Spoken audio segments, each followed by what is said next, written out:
Welcome back to Arise Prime Time, where we offer perspectives on the news and talking points of the day. I'm Charles Aniegolu.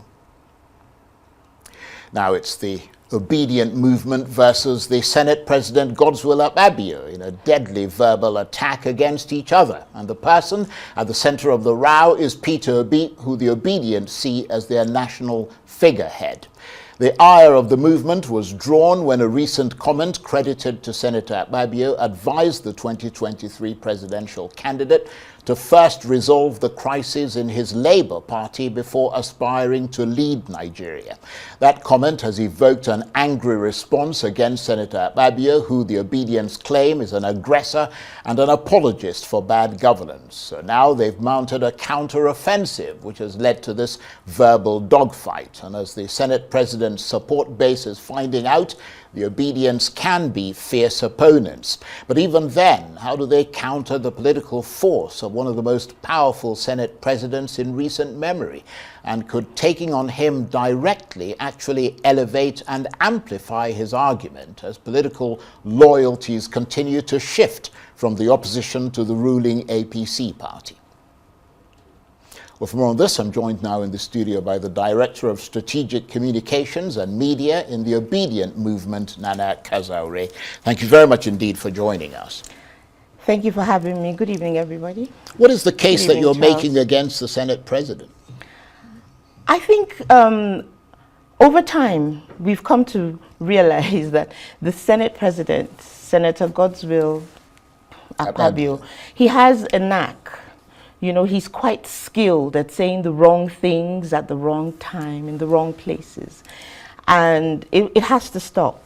You see, this particular incident was the perfect opportunity for him to speak on the virtues and the life of I forget his name. Edwin Clark. Edwin Clark. That was the perfect opportunity to talk about his non-materialism and the sort of man that he was.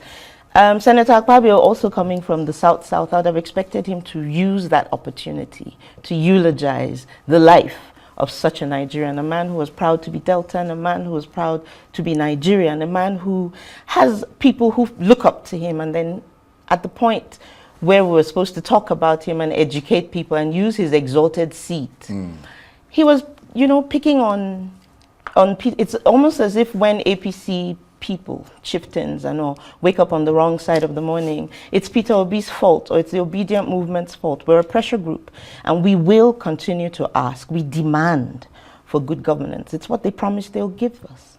Well, I mean, does Mr. Akpabio have a point? Do you yourself ask questions? Because a lot of people in the public are asking those questions beyond Mr. Akpabio. Do you yourself ask questions about how much what is happening in the Labour Party and the difficulty of resolving the crisis within? How much does all that discredit Mr. Peter Obi? How much does that tarnish and erode his image as this wonder kind who so many people were and are looking towards to fix Nigeria? No. I mean, No, that's the a lot answer- of the point that he's making. The answer, it's wrong. And like I said, he's morally bankrupt. The Obedient Movement, we believe, he's not in a position to be the one to speak on a man like Peter Obi. I have a friend who's from Akpabio State. She's from Etinan. And he sat there and he declared that he built a world-class hospital. She's relocated to the United States. Her parents are elderly. Her mother just turned 80. And I know that once in a while they go to the United States to get medical care.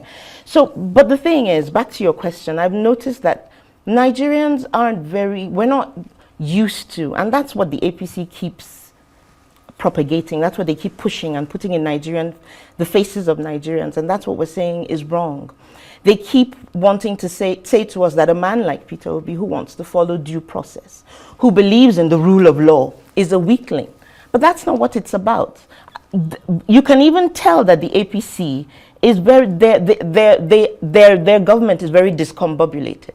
They're already in campaign mode. On your way to the airport, you just see, you know, campaign pictures, and that's even an indictment on INEC. And so Obedience are demanding that comes down, because at the end of the day, why are they campaigning? That's in direct in direct disobedience to the INEC rules and electoral laws for Nigeria. And the APC keep doing this. What they've shown us is that they have no respect for Nigerians.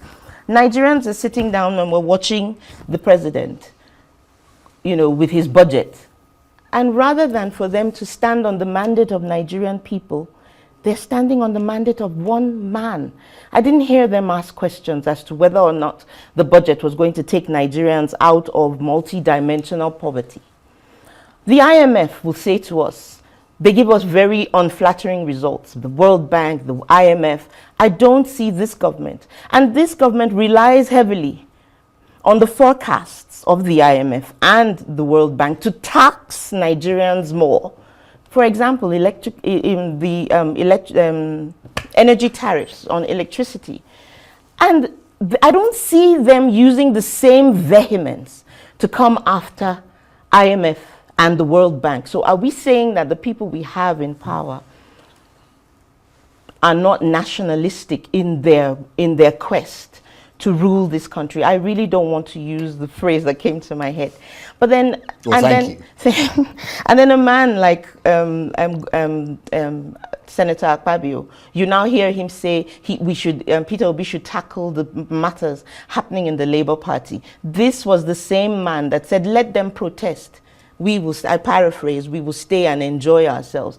It's synonymous to how Marie Antoinette said, let them eat cake, and we know how that ended. So if there's a democracy thriving in Nigeria, it's not because of our leaders, I dare say.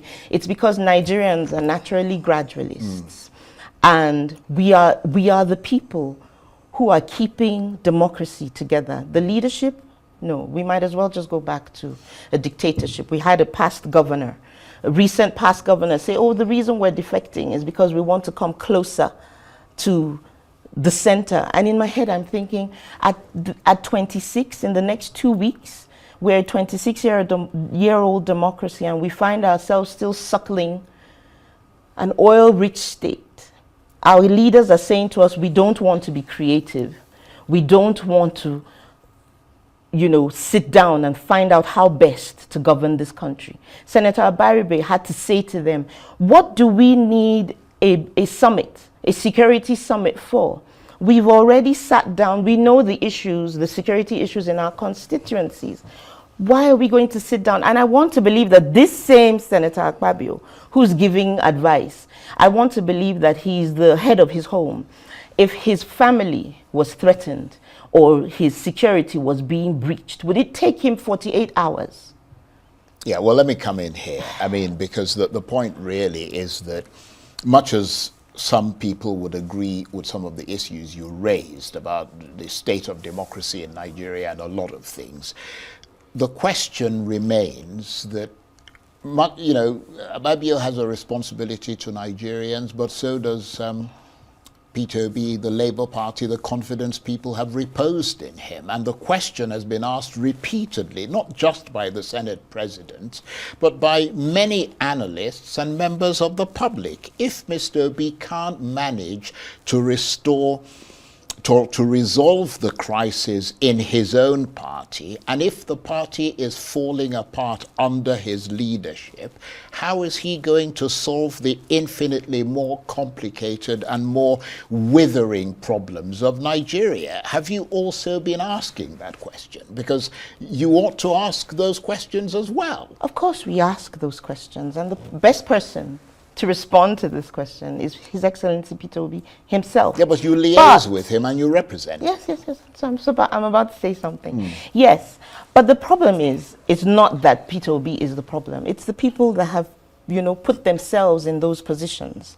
And because, like I said, he's a man who understands the rule of law, he's not the kind of person that's going to push.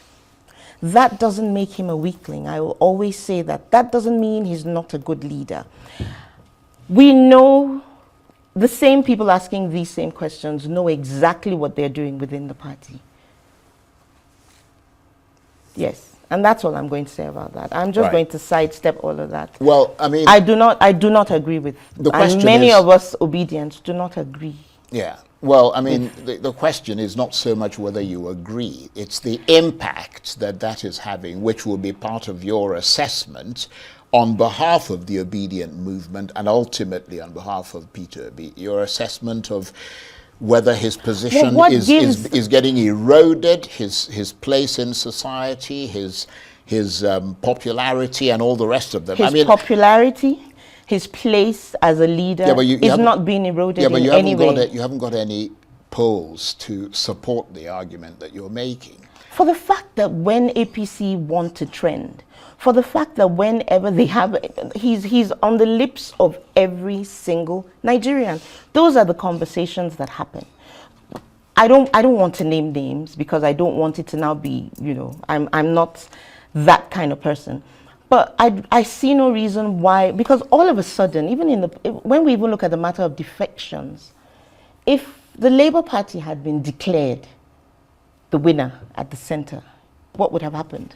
We would be the recipients of all these defections because unfortunately, Nigerians don't have something that binds. You have a point there, but I mean, the ideals. You have a point, but the fact is that Mr. Obi was there to transform Nigerian politics, to move it in a different direction. He's doing so. That was the impression that was given. He's doing so. That this is some kind of a political revolutionary, not somebody who's going to sort of go out on the streets and sort of, set things on fire, Absolutely. but who was going to revolutionize the system and was inspiring so many people. It takes a process. And the question is, I mean, you guys must be doing reviews of what is going on, assessments, ongoing assessments, and advising him. What course of action are you, his deputies, recommending to Mr. Obi to take right now for him to strengthen his prospects for 2027? Should he